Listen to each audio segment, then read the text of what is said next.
sir ఇట్లా మన meeting ఇన్న తర్వాత పాలన వచ్చింది పక్కన కూర్చోనంటే అని ఏం చెప్పంటే నువ్వు ఎవరికి చెప్పకు నువ్వు ఒక్కడే ఒక 20 నుంచి ఒక 40 మీటింగ్ విన్నాను నేను ఎక్కడ ఒక 40 మీటింగ్ విన్న తర్వాత ఇక్కడ డబ్బులు కట్టలేదు కట్టించలేదు మోసం చేసేది ముంచలేదు ఫస్ట్ మనం వాడుకోవాలి మన ఆరోగ్యం ఉంటూ మనం చెప్తే కొంచెం చెప్పాలి ఇప్పుడు నేను అందరూ చెప్పినాం చుట్టాలు చెప్పినా రాలేదు దోస్తాలు అంటే మనకు ఎస్ కాదు మనం ఇక్కడ కూర్చున్నప్పుడు నీకోసం పాలన ఇస్తా ఇది ఇస్తా ఆఖరికి ఆధార్ కార్డు మీద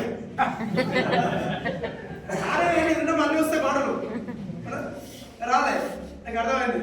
వీళ్ళు ఎవరు అంటే మనలు రారు చుట్టాలు దోస్తాను ఇంకా దిగ్గు దోస్తాను అసలే రారు ఎందుకంటే వీడేదో పనులు సభ్యంగా పనిచేస్తాడు నా చేతులు చెప్పేసి మా ఇంట్లో మా అమ్మ బిడ్డలు చదువుకున్నావు ఇందులో చదువుకున్నావు గంటలో చేప వచ్చి చేసుకుంటే మనకి ఏమంటే చేప బాగానే ఉంది కానీ పైసలు కారణం అక్కడ కూడా 32 జీతం వస్తుంది 30 ఈఎంఐ కట్టేస్తున్నాడు ఎన్ని మిగులుతాయి 32 సరిపోతా పేరుకి ఏమో పెద్దది ఇంట్లోకి పోతే మీటింగ్ ఇన్నాక నాకు అర్థమైంది ఎవరు ఏమన్నా పర్లేదు నాకు కూడా ఎప్పుడు ఇక్కడ ఓన్ మోసం చేసిన కాబట్టి మీటింగ్ అర్థం చేసుకుని మెల్లమెల్లగా చుట్టాలు రాలి మా దోస్తాలు రాలి ఇవన్నీ పక్కన నుంచి బస్సు ఉంది మన బస్సు ఎందుకంటే బస్సులో జర మన మాట ఎప్పుడు ఉండదు అనగా టికెట్ మొత్తం ఇచ్చాక అందరూ చెప్పినా చెప్తే అనుకున్నాను సార్ ఈ పని అనుకుంటావా నువ్వు కూడా సప్లై అవుతున్నావా ఏం చేస్తున్నావు ఎదురా చేస్తావు మీటింగ్ నాకు బాగానే ధైర్యం వచ్చింది కట్టేది బయటకు వచ్చేవాళ్ళు ఉల్టా అవుతుంది నాకు అర్థం కాదు ఇక నేను ఏం చేశానంటే నన్ను ఎంఎస్ఆర్ బలవంతంగా మీటింగ్ తీసుకోకపోతే మైండ్ మార్క్ కాబట్టి నేను కూడా బలవంతంగా ఏం చేయాలి మరి అది కూడా ఉన్నాం కూడా చెప్పొద్దా అని చెప్పి బస్సులో టికెట్ ముందు ఇచ్చాక మనకు బీ మేడం బస్సు మేడం చెప్పాను మేడం అంటే సార్ మా ఊళ్ళు అందరికి చెప్పారు నువ్వు మా ఊళ్ళో నాకు చెప్పావు మా ఊళ్ళో చెప్పకుండా చెప్తాను లోపల భయం స్టార్ట్ అయింది ఆ అన్నంలో భయం అయింది ధైర్యం అనిపించింది ఎందుకంటే నేను డబ్బులు కనిపిస్తున్నాను మోసం చేస్తాను అవకాశం ఒకటే ఇస్తాను చెప్పి ఒక్కనాడు 2 రోజులు చెప్పినా నాడు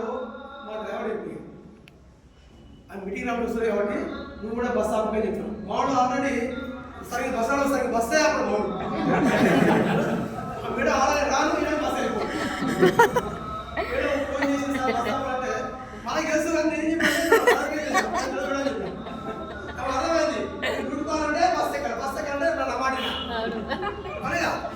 బలవంతంగా తెల్లారి వచ్చింది మీటింగ్ అని కొన్ని కొంతమంది మాట్లాడితే ఆ మాటలు మేడం కరెక్ట్ అని ఒక వెళ్తున్నారు ఉంటే ఆ మాట కూడా ఒక మేడం మాట్లాడితే ఆ మాటలు కరెక్ట్ అని మేమే పని చేసుకుంటూ కొన్ని కోట్లు వాడుతూ ఆమె ఊరు అందరూ చెప్పింది బస్సు ఆయన కండక్టర్ ఆయన డాక్టర్ అని చెప్పారు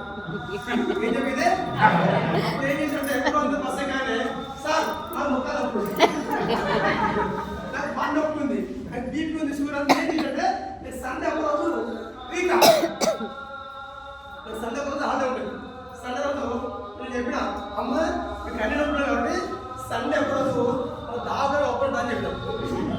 ఏం చెప్పినా హాస్పిటల్ ఒప్పని చెప్పిన సండే ముందు దావగానే వచ్చింది ఆడకుండా నేనే మాట ఏం చెప్పినా పెద్ద సారస్ పెద్ద కూర్చోంటే పెద్ద రాడా నేనే అంత టైం కట్టుకొని అన్ని అందరూ వచ్చింది చెప్పిన ఒక ఆయన పేస్ట్ ఇప్పిస్తే ఆయన ఒక రోజు వచ్చింది నాకు అర్థమైంది ఉన్నది కవర్ రావడం లేదు ఉన్నది చెప్తే